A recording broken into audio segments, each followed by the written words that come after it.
This is the Contreras Report. Welcome. I am Raul Lowry Contreras. Let's talk about Mexico today. 3 things that should interest you. Mexicans are being attacked and killed by narcos in the state of Michoacán, northwest of Mexico City. President Manuel Lopez Obrador is not doing anything about it.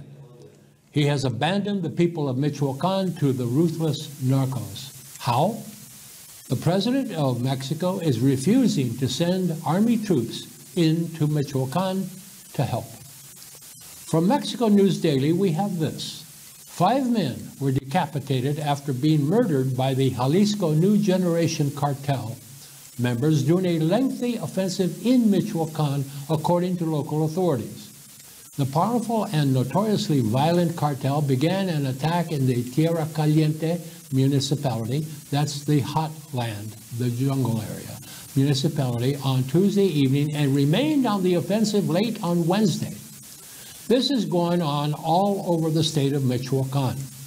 The other day, my producer and I had lunch in a seafood restaurant in Tijuana, Baja California. It is like almost every Southern California city. Its people are mostly from some other part of the country. So I asked our teenage waitress where she was from. Michoacán, she said. I asked her why she came to Tijuana, a city of over 2 million people, expecting her to say a job or opportunity or something like that. What she said was, and I quote, "I had to escape from the violence." She said half the people in her small town had been either killed or run off by the narcos. Her family escaped to Guadalajara, and they sent her to Tijuana to stay with relatives. The people of Michoacán have little faith in President Lopez Obrador. They totally reject his hugs, not bullets garbage, and have started arming themselves. They have to fight back because the army refuses to come to their aid because, the people are told, they need orders from above to do so.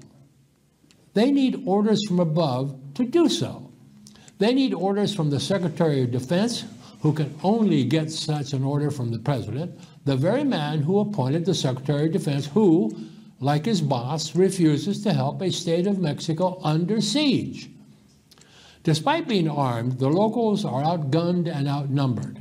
An infantry regiment could protect the people, but they aren't coming. They are locked up in garrisons polishing their shoes, thanks to the nationally imposed hugs, not bullets, standing order of the president now only halfway through his presidency. Crime, another subject. Lopez Obrador promised the voters he would stamp out crime when he was elected in 2018. He not only has not, he lies about it to the people in official messages. As you know, he has a daily news conference every morning, every single morning. And in those news conferences, he lies. He claims to have cut the national theft of Pemex natural gas that is pumped through an extensive system of underground pipelines throughout much of central and southern Mexico. It was rampant before he became president. It was a national crime. He says he's pretty much stopped it. He says so in his report to the people and on his website. He lies. Lopez Obrador is a liar. From Mexico News Daily, LP gas theft from pipelines in Puebla has increased significantly since the current federal government took office, according to Pemex data that sharply contrasts with statistics included in President Lopez Obrador's 3rd annual report. It was presented last week, and it stated that illegal taps on the state oil company's LP gas lines in Puebla have declined by 40% due to a military crackdown on gas theft. But Pemex data, Pemex official data, shows that illegal taps have increased every year since Lopez Obrador took office in December 2018. There were 64 taps on LP gas pipelines in Puebla in 2018, according to data provided by Pemex to the newspaper El Sol de Puebla. The figure rose dramatically to 916 the following year, an increase of, get this, 1,331%. Puebla consequently became the worst state in the country for the crime. The incidence of gas pipeline theft rose again in 2020 with 1,639 illegal taps, a 79% increase compared to 2019, which was already 1,300% more than the year before. There was an additional increase in the first 6 months of 2021 with 846 illegal taps compared to 717 in the same period of last year. Almost 69% of all gas pipeline taps in the first half of the year in Mexico were detected in the state of Puebla, making the state the clear epicenter for the crime. The ubiquity of the crime in Puebla fueled a 28% increase in the number of illegal taps detected across Mexico in the first half of 2021. A total of 1,217 perforations, that is taps, were detected, up from 945 between January and June of last year. Pemex sources told the newspaper Reforma that criminal groups have begun tapping gas lines in areas of Puebla where the crime was previously unknown or uncommon. In San Mateos Tlaxcaleca, a municipality about 50 kilometers northwest of the state capital, 71 illegal taps were detected in the first half of 2021, whereas the highest figure for the same period in recent years was just 6. A Pemex security official who spoke with Reforma, the newspaper Reforma, accused state oil company employees of colluding with gas thieves. In order, he said, to successfully extract LP gas, quote, criminals need to know when there is not so much pressure in the pipelines, unquote. Who's giving that information to gas traffickers? Who but Pemex employees who are being paid off or are doing the tapping themselves? On electricity, from Mexico News Daily, we get the federal government has failed to reach its targets to reduce electricity theft, a practice that costs the state-owned Federal Electricity Commission, CFE, Comisión Federal de Electricidad, approximately 50 billion pesos. That's US dollars, $2.5 billion US dollars per year. The government's ultimate aim is to reduce theft to a figure equivalent to 7.8% of total CFE sales. That target, which the Lopez Obrador administration hopes to hit in 2024, the final year of its 6-year term, is just below the 8% international reference, according to a report by the newspaper El Universal. But judging on past performance, achieving the goal appears unlikely. Losses due to theft were equivalent to 11% of sales in 2019, 0.5% higher than the target set by the Federal Energy Ministry.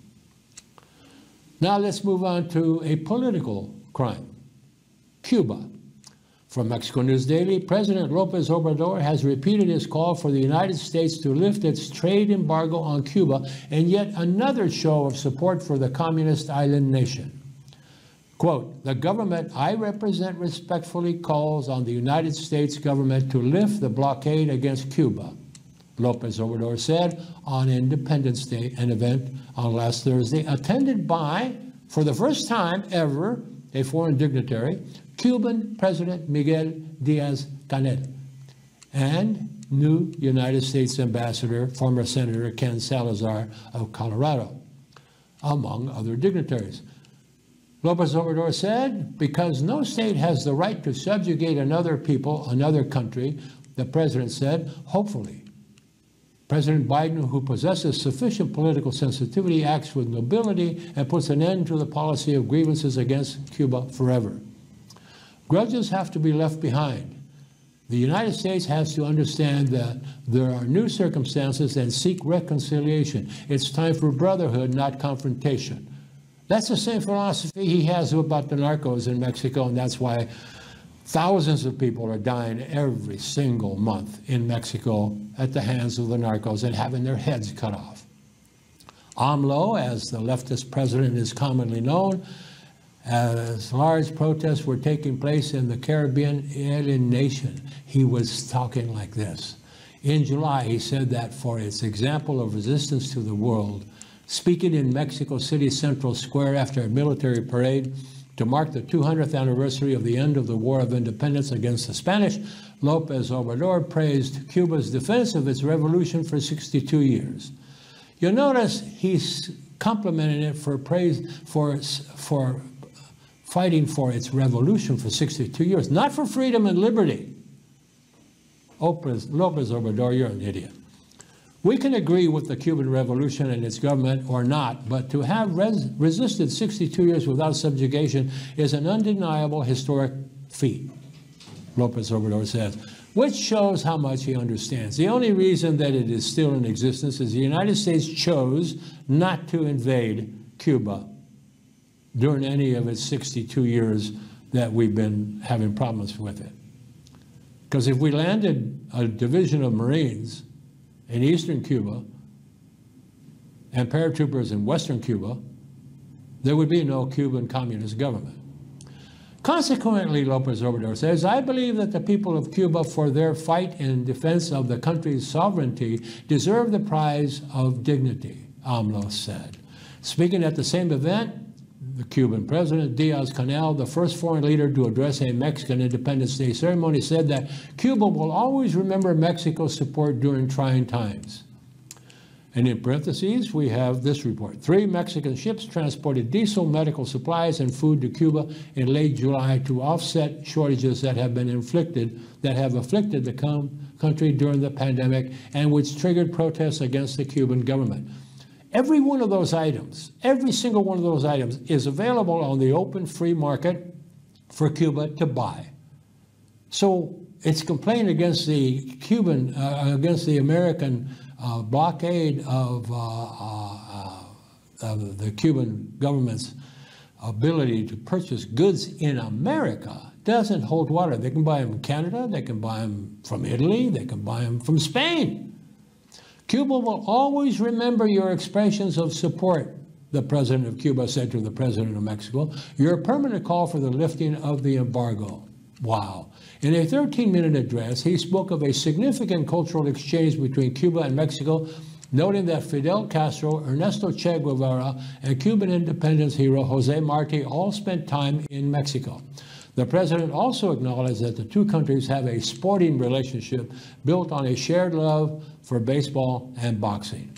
He said his invitation to attend the Independence Day celebrations has an immeasurably greater value in times in which we are suffering the ravages of multi-dimensional war, with a criminal blockade opportunistically intensified in the middle of the COVID-19 pandemic, with 240 new measures.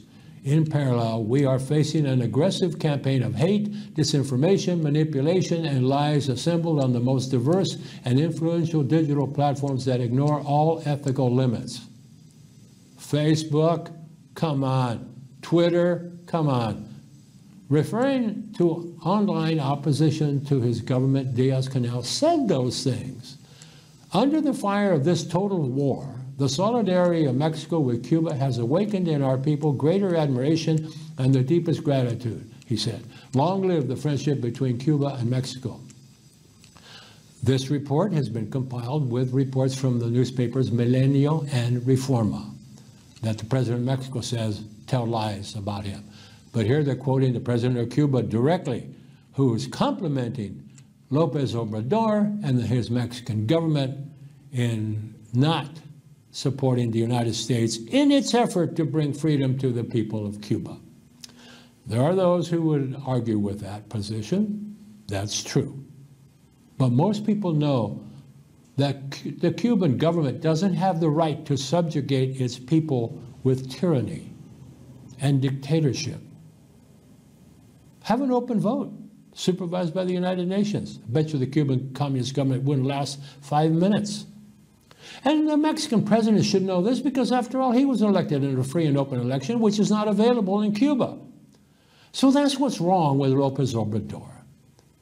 He lies to his own people about his accomplishments, and he praises Cuba, which subjugates its people by terror and arrest and prison and murder, on Sunday afternoons when the women in white protest their missing husbands, sons, and nephews. when they protest why they have disappeared, why they're in prison, if they're in prison, and why, if they're even alive, are they being held by the Cuban government? Why? Why doesn't Lopez Obrador ask that publicly? Ask the Cubans to release the political prisoners that are in their prison. He won't do it. He won't do it. Because he now is saying if he's called a communist, he's very proud to accept that term. That's what he is, a communist. And the people of Mexico are suffering. There are more people poor today than there were a year ago, mainly because of the pandemic. And sure, he spread a few pesos around to some of the people, but nowhere near enough, because he refuses to spend pesos of the people on the people. Instead of massive intervention to save businesses, for example, he set up a program with piddly little loans that last 3 or 4 days. You know, a few hundred pesos that last hours to try to keep businesses in a survival mode. No. Lopez Obrador admires Cuba and admires their fight, and the Cuban president calls it total war with the United States. No, it's not total war, you little punk, because if they were, the Marines would be in Havana. They would not be in Guantanamo.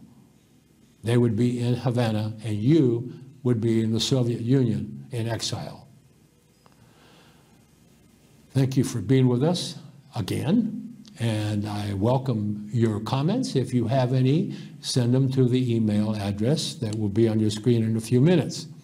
If you subscribe to this channel here at YouTube or on Facebook, you will be notified when we post a new Contreras report, and you can stay current with, because we try to post 3 or 4 times a week, so you'll be notified. If you have comments, send them to the email address. It'll appear shortly on your screen. And if you want to enjoy the Contreras report even more, make sure you're with us next time. Thank you for being with us. We'll see you next time.